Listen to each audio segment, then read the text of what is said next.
Halo Pak Argo dan teman-teman semuanya. Jadi kami kelompok 1 ingin mempresentasikan hasil review artikel dari Magner. Nah, kita kenalan dulu yuk sama anggota kelompok ini. Kelompok ini beranggotakan Vito Fernando, Florentina Evi, Heribertus Glory, dan Michelle Angela. Ya udah yuk, langsung kita simak aja. Oke, terima kasih Evi atas pembukaan dari presentasi kali ini. Selanjutnya teman-teman, di sini saya akan membahas tentang intisari. Nah, pertama, komunikasi politik merupakan suatu hal yang sulit untuk didefinisikan secara tepat. Menurut Denton dan Woodward dalam Magner 2011 halaman 3, komunikasi politik dapat didefinisikan sebagai diskusi mengenai alokasi sumber daya seperti pendapatan, otoritas resmi. Dalam bagian ini, siapa yang akan diberikan untuk membuat hukum, legislatif, dan keputusan eksekutif, dan instansi sanksi, seperti apa adanya penghargaan dan hukuman. Karena adanya pemahaman proses politik yang secara luas, maka definisi politik pun memiliki perkembangan juga yang sangat signifikan. Tujuan dari komunikasi politik sendiri adalah untuk mempengaruhi lingkungan politik.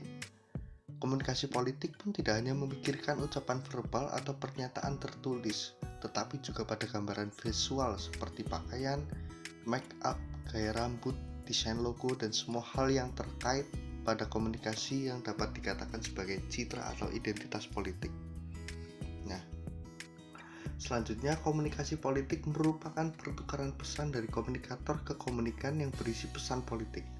Pesan politik yang dipertukarkan dalam komunikasi politik bergerak secara dinamis, baik dari masyarakat ke organisasi politik ataupun sebaliknya. Pesan-pesan yang disampaikan pula pada masyarakat maupun organisasi politik tersebut selalu melalui media sebagai perantara. Nah, panel yang terdapat dalam buku itu menunjukkan bagaimana proses pertukaran pesan berlangsung yang disebut dengan komunikasi politik. Masyarakat mampu menyampaikan pesan terhadap media dalam bentuk opini politik. Media akan menangkap pesan itu dan disampaikan melalui berita politik ke organisasi politik dalam bentuk analisis, komentar dari masyarakat. Namun, jika sebaliknya dari atas pemerintah ingin menyampaikan suatu pesan yang ditangkap oleh media dan akan disampaikan kepada masyarakat luas dalam bentuk program TV, media cetak, dan public relation. Begitu teman-teman intisari singkat dari saya. Selanjutnya akan dilanjutkan oleh teman saya Evi. Nah, intisari yang selanjutnya adalah mengenai bentuk komunikasi politik dengan cara yang lain, yaitu menggunakan tindakan terorisme. Hal ini bertujuan untuk menunjukkan kekuatan dan sebagai bentuk perlawanan kepada organisasi politik. Mereka ingin menunjukkan bahwa mereka tidak menyukai organisasi itu dan ingin melawannya. Lalu, ketika mereka melakukan sebuah tindakan, maka otomatis media akan memberitakan tindakan tersebut. Nah, karena adanya hal tersebut, maka media berperan penting dalam komunikasi politik. Karena segala berita dan informasi pasti akan diliput oleh media. Nah, hal tersebut menunjukkan bahwa media merupakan sistem informasi global. Dari media itulah berita dapat tersebar luas hingga ke mancanegara. Media berperan penting karena media sebagai jembatan dalam dunia politik. Maksudnya adalah pesan dari organisasi politik dapat tersampaikan dengan baik melalui media. Nah, para politikus atau organisasi politik harus memiliki kedekatan atau relasi dengan media agar mereka dapat dengan mudah menyampaikan pesan-pesan apa yang ingin mereka sampaikan kepada masyarakat luas. Selain itu, karena media merupakan sistem informasi global, maka para organisasi politik atau politikus dapat mengetahui para reaksi masyarakat luas. Mereka dapat mengetahui opini-opini publik tentang apa yang mereka sampaikan. Karena adanya hal tersebut, para masyarakat bisa untuk mengoreksi para pemimpin atau organisasi politik agar mereka dapat berbenah diri dan menjadi organisasi politik yang jauh lebih baik. Oleh karena itu, benar adanya bahwa media merupakan suatu hal yang sangat penting dan berperan dalam proses politik. Nah, selanjutnya kita masuk ke catatan dan komentar dari kelompok. Oke, media massa menjadi sarana yang banyak digunakan ketika komunikasi politik berlangsung. Namun di tengah era globalisasi yang serba internet ini, komunikasi politik dapat terjadi dengan menggunakan media baru yang kita kenal dengan media sosial. Dengan adanya media sosial ini, teman-teman, komunikasi politik tuh jadi lebih mudah karena hubungan antara masyarakat dengan organisasi politik itu tidak harus melalui proses yang rumit.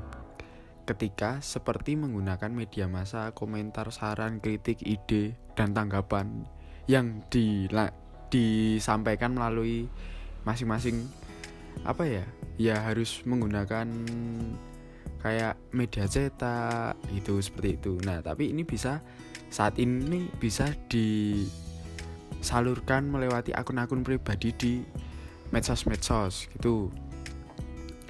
Tetapi ketika membicarakan masalah keefektifan penyampaiannya, menurut kami sebagai kelompok media massa ini jauh lebih efektif karena pesan yang disampaikan dapat lebih tersaring dan akurat karena sumber yang digunakan jelas lebih kredibel dan valid. Cetong loh sumbernya sekondi, jadi tahu asal usulnya sih yang ngomong ini siapa, dapat data dari mana tuh jelas kalau masuk media massa. Jadi disaring dulu gitu loh, media massa nggak hanya asal menayangkan gitu. Selain itu dapat terlihat bahwa buku ini juga menjelaskan secara tegas bahwa media memiliki fungsi yang luar biasa. Tanpa adanya media, maka pesan tidak akan tersampaikan dengan baik kepada para audiensnya. Media juga menjadi jembatan untuk kegiatan komunikasi politik. Kemudian kami sebagai kelompok ini juga membahas mengenai buku ini. Menurut kami itu penjelasan di buku ini tuh udah jelas dan mudah dimengerti. Tapi bahasanya susah Pak, saya itu. Lalu dalam menjelaskan suatu hal seperti media, terus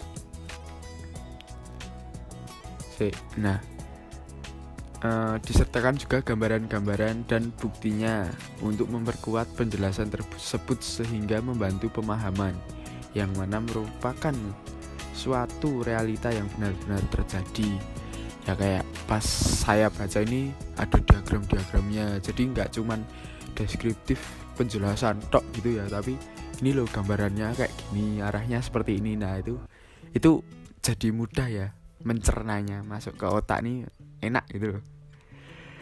Metode yang digunakan di dalam memberikan penjelasan juga cukup baik, tidak bertele-tele. Setiap ada penjelasan mengenai suatu hal, maka sang penulis akan langsung memberikan realitanya atau contohnya.